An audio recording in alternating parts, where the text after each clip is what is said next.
तो कैसे हो आप सब लोग। आशा करता हूँ आप सब अच्छे होंगे।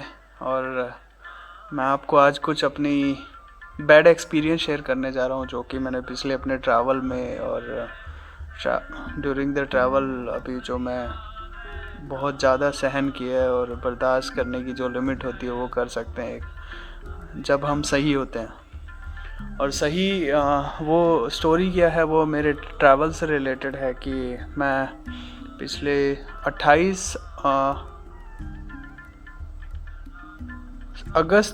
अगस्त को मैं इंडिया से आया था।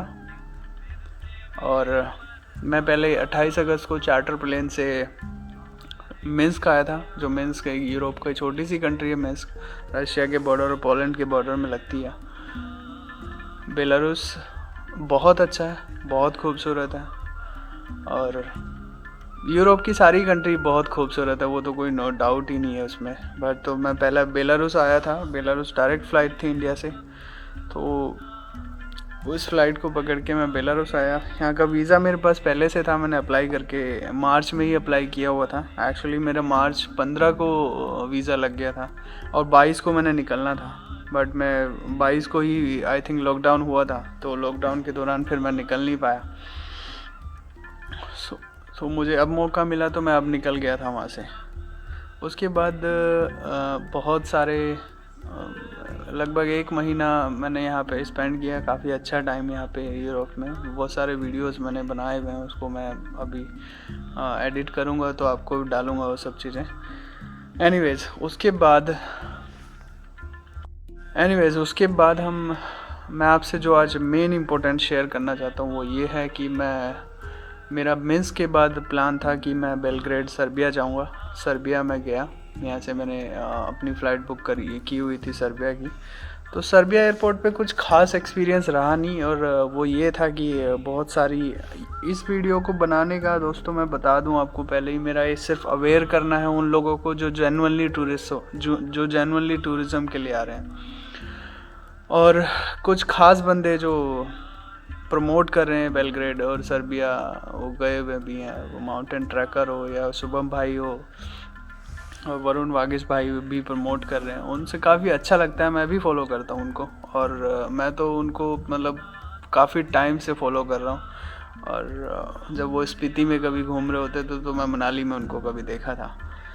सो उस टाइम पे मैं वीडियो वगैरह नहीं शूट करता था कि मुझे इंटरेस्ट भी नहीं था इन सब चीज़ों में। बट टाइम रहते हुए एनीवेज हम आते बैक टू द पॉइंट ये है कि मैं भी गया। उनके वो बेलग्रेड पहुँचे हुए थे पहले से।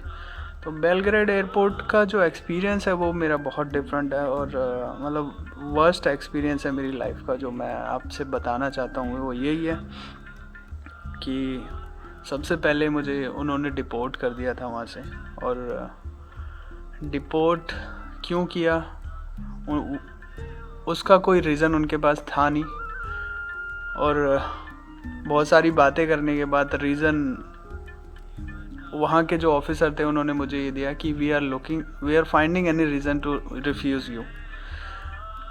बिकॉज मेरे पास सारे डॉक्यूमेंट मैंने सब रखे हुए थे, कोविड टेस्ट, इंश्योरेंस और return ticket, hotel booking, everything I was carrying with me. सो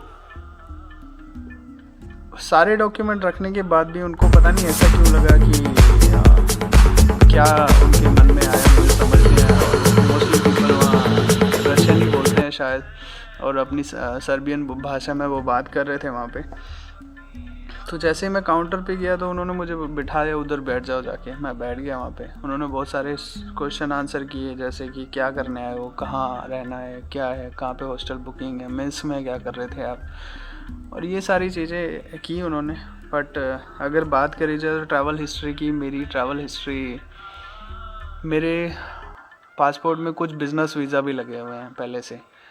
और उन्होंने वो बिज़नेस वीज़ा देखे और कुछ टूरिस्ट वीज़ा हैं। तो सारे वीज़े उन्होंने देखने के बाद मुझे उन्होंने बोला कि आप टूरिज़म के लिए नहीं आए हुए यहाँ पे। मैंने कहा मैं यही बोल सकता हूँ कि टूरिज़म के लिए आया हूँ। एक्चुअली मुझे इंटरेस्ट था कि मैं निकोला टेस्ला का म्यूज़ियम है, वो मुझे ख़ास था। वो मुझे ऐसी चीज़ों में इंटरेस्ट है तो मुझे वो देखने ही जाना था। यही रीज़न था मैं सर्बिया का प्लान बनाया, क्योंकि यहाँ से 1 घंटे की फ़्लाइट है। और वहाँ से वाया दुबई होते हुए मुझे इंडिया आना था। तो इंडिया तो मैं आया नहीं, क्योंकि उसके बाद हुआ ये कि उन्होंने मेरी एंट्री रिफ्यूज़ की। एंट्री रिफ्यूज़ करने के बाद 4 दिन उन्होंने अपनी एक प्रिजन सेल में रखा हम लोगों को, और वो काइंड ऑफ एक हेल था। वो प्रिजन भी नहीं बोल सकते, वो हेल था। एक इतना इतना बुरा कि कोई वर्ड्स नहीं है। और वो बहुत लोगों को ऐसे ही रोकते हैं जो जेन्युइन लोग होते हैं, आई थिंक, मेरे हिसाब से। क्योंकि जितने भी बंदे मैं मिला उस प्रिजन में, एक अनफॉर्चुनेटली एक इंडियन फैमिली भी थी जो अमृतसर से थी।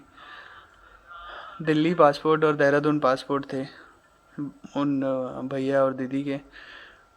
तो उनके साथ भी उन्होंने इतना मिसबिहेव किया कि उनको तो फ्लाइट से ही उतार के वो लेके आए, और उनके डॉक्यूमेंट सब चेक करने के बाद उनको उनके कपड़े तक चेक कराए उन्होंने, और बैग वगैरह इस तरीके से चेक किया जैसे क्रिमिनल होता है कोई, जो उन्होंने अपनी सारी बातें मुझे शेयर की। और वो जो दीदी हैं देहरादून से हैं, देहरादून से बिलोंग करती हैं, और कपड़े का बिज़नेस है उनका अच्छा खासा, बिज़नेस फैमिली है उनके। इतने वीज़े लगे हुए हैं, उनके पासपोर्ट भरे हुए हैं, वो घूमते इतने हैं, भैया भाभी दोनों। तो कहने का मतलब ये है कि एक जेन्युइन लोगों को ज़्यादा रोकते हैं वो लोग, और क्या सेंस बनता है कुछ समझ नहीं आता आपको उस मोमेंट में वहाँ पे। क्योंकि वो इस तरीके का बिहेव करते हैं कि आपने तो क्या, मैं तो चाहता हूँ कि आप ना ही करो। मैंने वो फेस किया लाइफ में अपनी पहली बार। इवन मैं आपको बताता हूँ, मेरी सिक्योरिटी पॉइंट में मेरा बैग का एक मैं बैग पैक रखता हूँ अपना जब भी मैं ट्रैवल करता हूँ, तो एक कॉर्नर चेक कर लिया उस बैग का। मेरे कपड़े उतरवा के मुझे चेक किया कि कुछ इलीगल तो नहीं है, ये है वो है, उस तरीके की बात थी। मुझे टॉर्चर भी बहुत किया उन्होंने। फिर टॉर्चर करने की हाइट अगर आती है तो फिर मुझे उस प्रिजन सेल में भेज दिया, जहाँ हम चार दिन रहे। और वो भैया भाभी तो 5वां दिन था उनका, वो एक दिन पहले थे मुझसे वहाँ पे। सो कैसे रहे वहाँ 4 दिन। वो 2 सोफ़े पड़े हैं वहाँ पे, और आमने सामने पड़े हुए हैं, जिन पे बंदे आते रहते हैं। वहीं सिगरेट, वहीं खाना, वहीं सब कुछ, सब गंद वहीं पड़ा है। ठीक है, इस तरीके का बुरा हाल था वहाँ पे। सबसे बुरा जो उनके साथ वो ये है कि कहने को ह्यूमन राइट्स है और कहने को सब कुछ है कि एम्बेसी सपोर्ट करती है, ये करती है वहाँ। हालांकि वहाँ कॉन्टैक्ट वगैरह सबके लिखे हुए हैं, कोई बड़ा मसला नहीं है। बट मसला ये है कि वो फ़ोन लैपटॉप कंप्यूटर सारी चीज़ आपकी, कुछ भी आपके पास इलेक्ट्रॉनिक आइटम है, वो सब अपना हैंड ओवर उसको कर लेते हैं, आपसे वो ले लेते हैं, लेके अपने पास रख लेंगे। और जब तक नहीं देंगे तब तक आपको वो डिपोर्ट नहीं कर देते, फ़्लाइट में नहीं चढ़ा देते वापस। तो मुझे जब डिपोर्ट किया उन्होंने, तो मुझे फ़्लाइट में जब बैठ गया तब मुझे फ़ोन दिया उन्होंने मेरा, ताकि मैं ह्यूमन राइट्स या किसी को भी कॉल करता तो उन्होंने कांटेक्ट करने का कोई चांस ही नहीं दिया। और वो देते भी नहीं है किसी को, वो सुनते भी नहीं है किसी के एक्चुअली। तो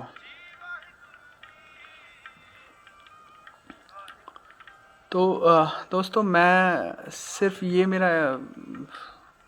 मैं फ्रस्ट्रेशन तो आपको नहीं दिखा सकता हूँ अपनी, जितनी है अभी मेरे अंदर, और मैं भरा भरा बैठा हूँ। अभी भी ये वीडियो मैं एयरपोर्ट से ही शूट कर रहा हूँ। मुझे आज ऑलमोस्ट कितना, आज 16 हो गई है।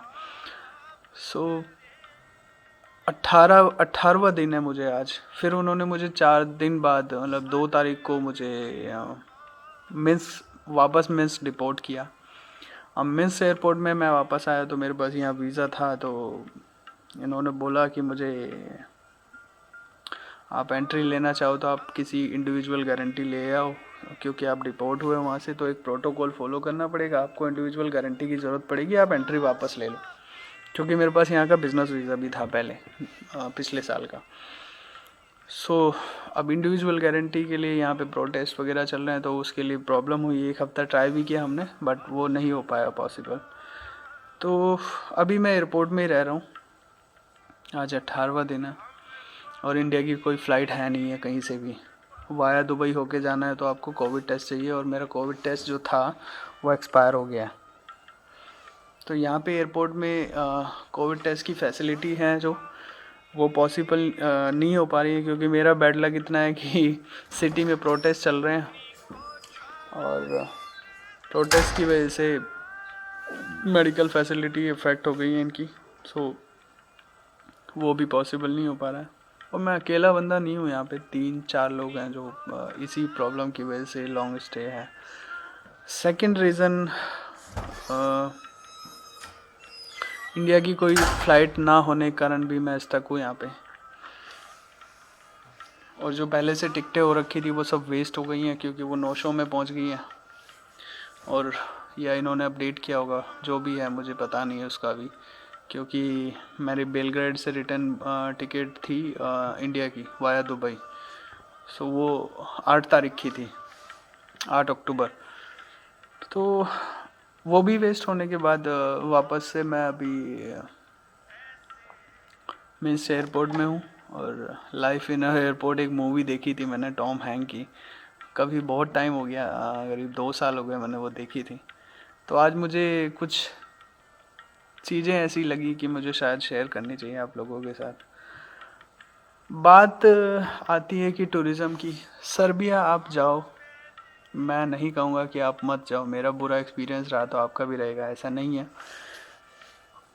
बस आपसे बोलना मैं ये चाहता हूँ कि आप थोड़े से केयरफुल होके जाओ, क्योंकि उनके इंटेंशन क्या है क्या नहीं पकड़ने की और ये सब चीज़ें करने की मुझे नहीं पता, मैं बिल्कुल भी ऑब्ज़र्व नहीं कर सकता, क्योंकि वो बहुत ही अग्रेसिव टाइप के लोग हैं एयरपोर्ट में, ठीक है। और उनका कोई कोऑपरेशन आप एक्सपेक्ट मत करना। इन केस वो आपको डिपोर्ट करते हैं तो वो 4 दिन जो हेल में काटे, मैं नहीं चाहता कोई भी काटे। तो be careful with all documents, with your all answers and everything, because वो बहुत ज़रूरी है। और बेटर है, मैं एक एडवाइस देना चाहूँगा, मतलब एडवाइस क्या है कि कोविड के टाइम में अभी भी इतना कुछ अच्छा हुआ नहीं है जो एक्सपेक्ट कर रहे हो टूरिज़्म के पर्पस को लेके। आई नो मेरे ट्रैवलर भाई सब परेशान हो रहे हैं, सब लोग घर में या पैक हो गए हैं एक जगह, तो सब परेशान है इस टाइम।